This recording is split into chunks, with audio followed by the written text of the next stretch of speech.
Hey everybody, this is Kevin with the factory, and today I'm going to be working on about 10 little paintings. I'm kind of doing them in a series, so it's kind of like a production line type thing, because I want to try to keep them really consistent and everything else like that. But I did want to talk a little bit about artist block and why that is such a helpful thing instead of being this big detriment that everybody thinks it is. Artist block, basically, when we run into it, work looks like crap, life is crap, everything is crap, it's all crap, and we wind up getting all pissed off because we can't get anything done right, and we're irritated with our studios. We look at everything and we're angry. Well, I want you to think about when you have the flu, how that feels. It feels very similar, doesn't it? Because you're almost sick, you don't like it, everything you touch at that moment is basically, excuse the expression, I'm gonna use it, fucked. Okay?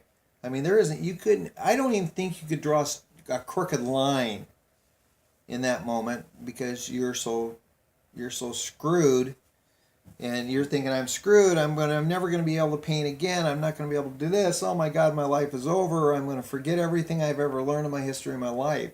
Okay.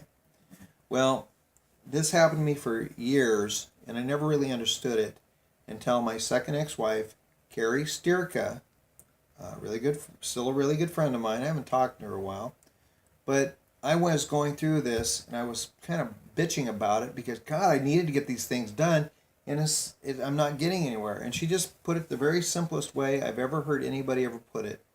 She goes, "You always go through this. You produce, and then you crash. And when you crash, you don't realize what it is, and then you walk away all pissed off, and then you come back at it, maybe a week, 2 weeks later, and you're able to do it. You just walk away from it." And so I started realizing that over the years that you'll produce for a while, you'll be real excited about stuff, you'll produce for a while, and then you'll come back to it, and you'll be burned out. You can't do it anymore because you've already regurgitated all the information out, and now you need new information, and that's all a burnout is. Burnout is you need more new information on a different level. So when you run into artist block, what I want you to do, and you'll know this, you'll wreck like 4 or 5 pictures at a time, and you can't figure out why you're wrecking them. Damn it, you've done this for decades, and now all of a sudden, what? You're now back to a first-year student, as a first-year artist, as toward just mucking things up. Nothing works right. That is the sign, and all it is, folks, that is the sign. You just need to put all your caps back on your paint. You need to clean all your brushes, make sure they're stored properly. You need to put away your canvas and stuff like that, and walk away. Walk out of the studio into the sunlight. Breathe the fresh air. I know we haven't done that because we think our lives are stuck in these four walls.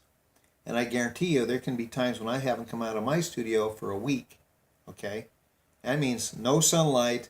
That means not getting outside anything. And that can get pretty claustrophobic, okay? So you've got to make sure you get out of your studios. But when it happens to you, what you have to understand is it's just downtime. It's convalescence. It's you need information on a different level. You need to relax. You need to go do stuff. Get out and do stuff. And I'm just going to say stuff. I'm not even going to say any focused direction, because if you try to focus it, it's going to be counterproductive.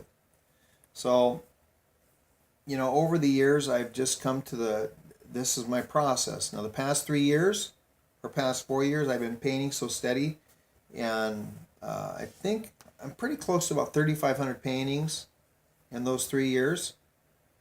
So, that's a lot of work in a very short time. So why shouldn't I be burned out? So it's been about 2.5 months of really it's kind of stressing a little bit because I'm not producing it on the level that I want to be, but I'm kind of coming out of it, so I'm able to still produce things. So in this little 5-minute segment, if I can keep it under 5 minutes, hopefully I have been able to just keep in mind that when you're running into these problems and you've been painting for a very long time, you're not going to forget what you know. You're not going to be able to. It's not going to be like you've lost your creativity. You've lost everything. It just means you need downtime. Think about it's just being You've already put out all the information you possibly can, and you need to get more new information or to take the next step or continue on the process what you're doing. So just wanted to put this out there. I'm a little over my 5 minutes, so I'm actually doing pretty good on that. I might just make this one 6 minutes to finish this thing off and call it a day. But I just wanted to put this out because I was thinking about that, and I'm also thinking about another process called the 5-minute artist, which falls into my 320 rule, working smarter, not harder, those things. I might break those up into little 5-minute snippets too. I like that word, snippet. It's kind of fun to say, snippet. So anyway, this is Kevin with The Factory, the 5-minute artist, in snippets. Something. I'm always doing something different with that.